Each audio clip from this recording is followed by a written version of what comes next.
first bit of information that we're probably going to go through today is going to involve some statistics. Not as exciting as, talking about rocket science or, underwater basket weaving.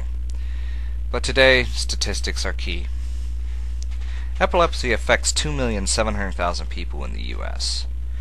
326,000 children under the age of 15 are also affected. Another 200,000 more people will be diagnosed in the next year. 50,000 people will be killed in the next year by seizures, most of them due to waterborne accidents. And 17% of those will die from SUDEP, which is sudden death in epilepsy patients. Most of those people that die from SUDEP will die in their bed. 20% of all seizures happen while you're sleeping, so there seems to be a direct correlation between SUDEP and night seizures. And some of the deaths will be caused by the very medicine that they're taking.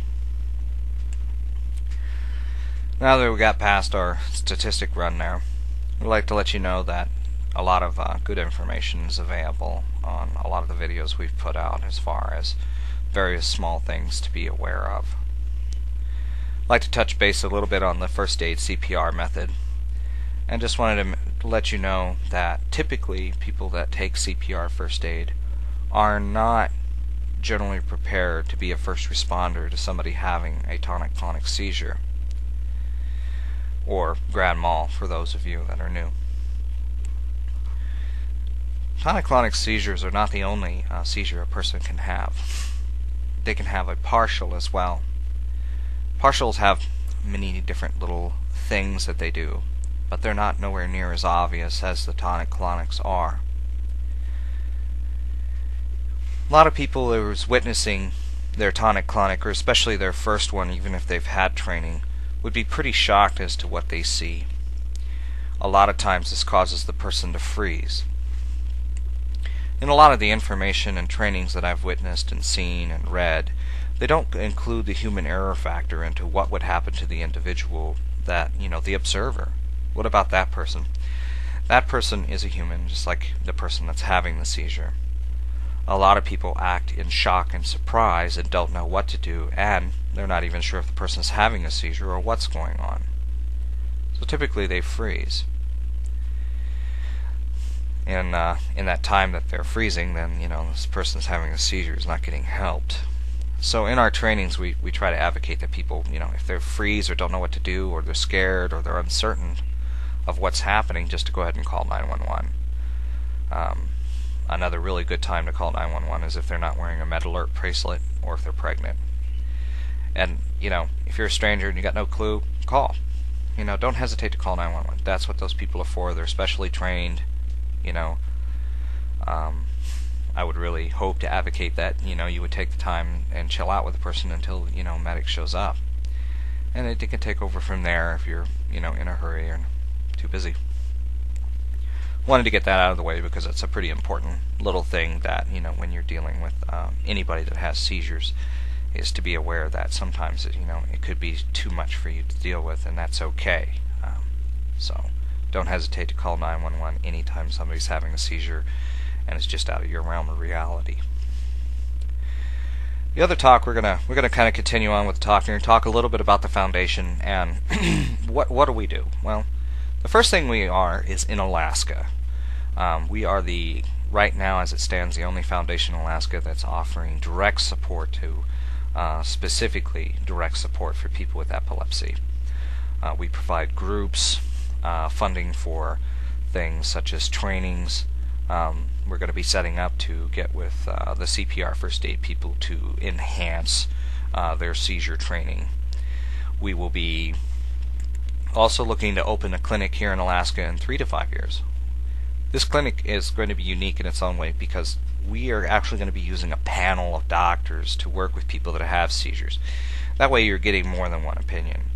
And we will try to work with the neurologist here in the state, but I think from what I've been hearing so far, it looks like we're probably going to have to, work with some lower 48 doctors, which is fine. The idea is to get the people the help that they need.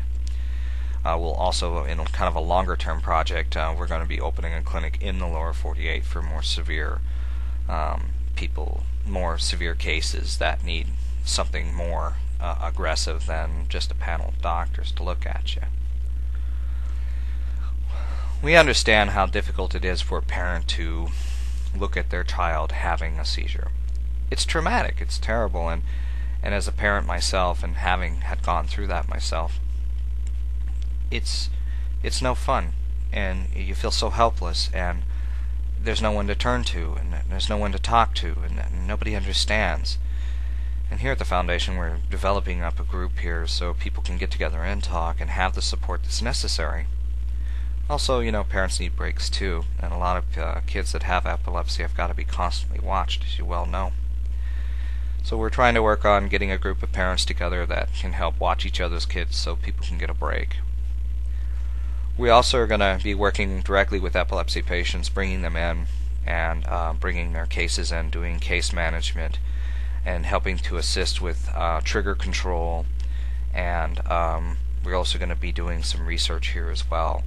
Right here in Alaska, this is going to be the forefront. We're going to do it. We're not connected to a university. We're not connected to a hospital. We're completely free will, so we're not tied up in some form of politics or red tape that is usually accommodated with somebody that's associated with an organization. So we are 100% free will. All our funding is free will as well. We don't solicit funding. Any funding we do receive, we invest, and then we operate off the interest of those investments. What that does for us is, or actually what it does for you is in the event that you do decide to give a donation, the donation is not deadheaded in a ream of paper or in a bag of paper clips. Everything is set into those investments, and then those interest returns is what we use to fund our processes. So every day, even if you give us $1, that dollar is working towards epilepsy every day. And the foundation does not pay the people that are involved with it unless it is for a specific service, such as in the event that, when we do open the clinic, we are going to have a PA, we are going to have doctors, those people will get paid for what they do. We'll also bonus doctors that are successful in what they do, so we're really looking forward to this clinic that we're going to open up here in Anchorage. We encourage you to please, download our information, take the audio out of these talks, and take it with you in your iPod or Zune or whatever. You have complete permission to do that. All this information that we're putting up on YouTube is completely public in nature.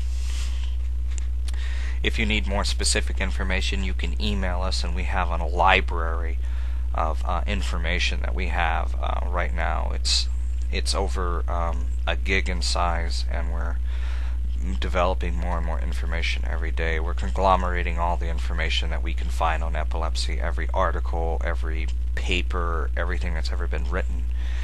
We're putting it all together as a resource for the people that have epilepsy, as well as for the treatment professionals that we're going to be working with. If you're interested in being a member of the Holden Foundation, you can do that. Simply email us at the using the Seizure Master of Alaska main page. There's an email address on there.